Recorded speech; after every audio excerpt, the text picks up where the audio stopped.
আপনার জীবনটাকে আসলে উপভোগ করতে হবে। আপনি যদি জাস্ট ঘরের মধ্যে বসে বসে প্রকৃতি দেখতে না চান, জীবনের এক্সপিরিয়েন্স যদি না নিতে চান, তাহলে এটা আসলে জীবন হতে পারে, জীবনের কোনো অর্থই হয় না। আপনাদেরকে একটু দেখাবো আমরা কোন জায়গায় আসছি। একটু আমরা এই নিচের দিকে যাচ্ছি। আমরা এখন আছি নেপালের, এটাকে বলে হচ্ছে চন্দ্রগিরি, যেটা থেকে আমরা জাস্ট জিপ লাইনটা এখন এক্সপিরিয়েন্স নিছি, প্লাস হচ্ছে আমরা গিয়ে কেবল কারে রাইড করে আসছি।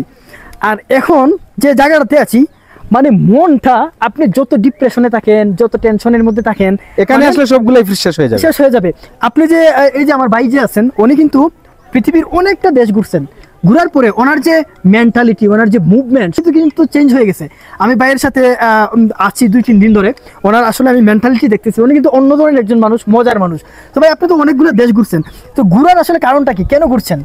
ঘুরলাম যে এই আল্লাহর সৃষ্টি পৃথিবীর দেশের এই প্রকৃতিগুলা কিরকম এক একটা দেশের এক একটা রকমের প্রকৃতি আছে না, তো এগুলা দেখলাম আর মোটামুটি একটা এক্সপিরিয়েন্স নিলাম। নেপালের এই যে জায়গা চন্দ্রগিরি, এখানে আসার পরে যে আমাদের যে মুভমেন্ট বা এই মনের এই পরিস্থিতি যা পরিবর্তন হয়েছে, অসাধারণ, মানে আসলে অসাধারণ, এক কথায় অসাধারণ। আসলে আপনি যখন ঘুরবেন, আপনি যখন হচ্ছে গিয়ে ট্রাভেল করবেন, তখন দেখবেন যে আপনার যত ধরনের চিন্তা থাকুক, বিষণ্ণতা থাকুক, সেটা দেখবেন যে আস্তে আস্তে এটা কিন্তু কমে যাচ্ছে।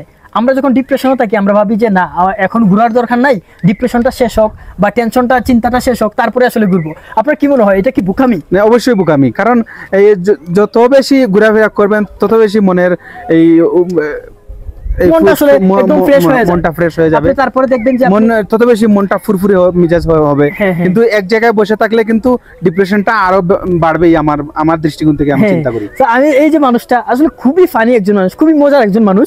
আমি এই জিনিসটা আসলে রিয়েলাইজ করতে পারছি কখন জানেন, মানে ঘুরলে যে মানুষের মন মানসিকতা আসলে একদম পরিবর্তন হয়ে যায়। তো এই হচ্ছে কি ব্যাপারটা, কারণ হচ্ছে কি জীবনে যদি হাস্যজ্জ্বল সবসময় চেহারা যদি না রাখতে পারেন, তাহলে জীবনের অর্থই নাই, আসলে জীবনের অর্থ হয় না।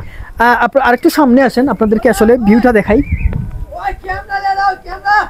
ওকে, তো এখান থেকে বলতেছে যে এখানে আসলে জিপ লাইন মাত্র আমরা করে আসছি, তো ওরাও খুব ফ্রেন্ডলি। আমার হচ্ছে গিয়ে ক্যামেরাতে ব্যাটারি ছিল না, ওরা আমাকে ব্যাটারি পর্যন্ত দিছে, মানে ব্যাটারি আমি 3টা ব্যাটারি আনছিলাম, চার্জ শেষ হয়ে গেছে। তো তারপরে আমি যখন বললাম যে আসলে একটু ঘুরিয়ে দেখাও, তো আমি যখন বললাম যে আমার ব্যাটারিটা শেষ হয়ে গেছে, তারপরে ব্যাটারিটা কিন্তু আমাকে দিছে, এবং অনেক মানুষ কিন্তু আসতেছে। এই যে হ্যালো হ্যালো হ্যালো হ্যালো। তো এখন দেখবেন যে আরেকজন সম্ভবত ইউকের, উনি এখন জিপ লাইনে উঠবে। তো অনেকে আসলে পৃথিবীর বিভিন্ন জায়গা থেকে এখানে আসে শুধুমাত্র এই এক্সপিরিয়েন্স গুলো নেওয়ার জন্য।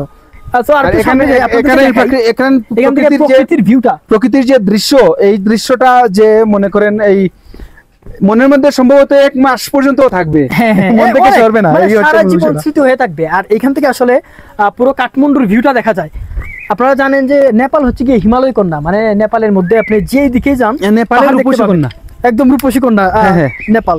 তো এই যে দেখেন, আর একটু সামনে আমরা যাচ্ছি, এখান থেকে আমরা হচ্ছে গিয়ে ভিউগুলো দেখতে পারবো খুব সুন্দর হবে। এই যে দেখেন একদম মেঘটা মনে হচ্ছে যে পাহাড়কে ঘিরে ফেলছে। আর আরেকটা জিনিস, নেপাল হচ্ছে গিয়ে খুবই সেফ, মানে আপনারা যারা ঘুরতে চান, আপনারা চন্দ্রগিরিতে আসেন অথবা হচ্ছে গিয়ে নাগারকোটে যান, খুবই চমৎকার, মানে কোনো এখানের মধ্যে ঝামেলা নাই, ইচ্ছা মতো চলাফেরা করতে পারবেন, ঘোরাঘুরি করতে পারবেন।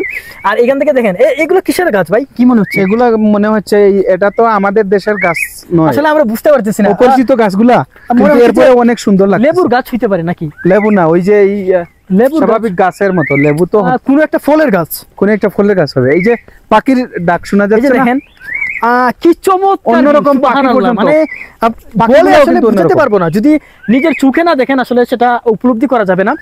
আর একটু যদি সামনে আসো, সামনে থেকে আমরা একটু দেখাই জিনিসটা। এই যে দেখবেন আমরা কিন্তু পাখির শব্দ শুনতে পাচ্ছি, এখানকার পাখিদের ডাকগুলা অন্যরকম, মানে এক সাইডে বাই পাহাড়, তারপরে মেঘে একদম পাহাড়টাকে ঘিরে ফেলছে, আরেক সাইডে হচ্ছে জিপ লাইন, আপনি একদম এক্সপিরিয়েন্স নিতে পারতেছেন।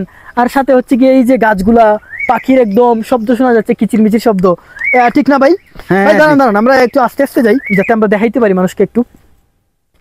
তো এই যে দেখেন, যত এই রাস্তাটা কিন্তু একদম খাদ দিয়ে নেমে গেছে একদম নিচ পর্যন্ত। একটা পাখি উড়াল দিয়ে গেল, যেমন মনে হচ্ছে প্রজাপতির কালারের মতো। প্রজাপতির মতো, হ্যাঁ, মানে ডিফারেন্ট জিনিসপত্র আমরা আসলে দেখতে পারতেছি এখানের মধ্যে। আচ্ছা একটু উপরে যাই, উপরে গেলে আসলে লাস্ট একটা এখান থেকে চলে আসি আমরা। চলেন একেবারে।